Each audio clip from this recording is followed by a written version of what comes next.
Hi everyone. In this video, we will learn how to type the degree Greece symbol in Excel. We will look at 3 easy methods. Method 1, using insert symbol. First, go to the Insert tab.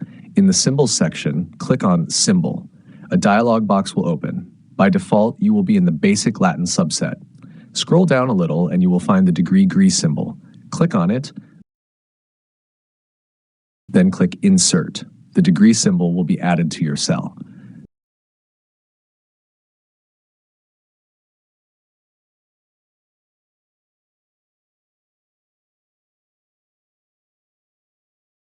Method 2, using char function. Now let's use a formula. Type equals char 176.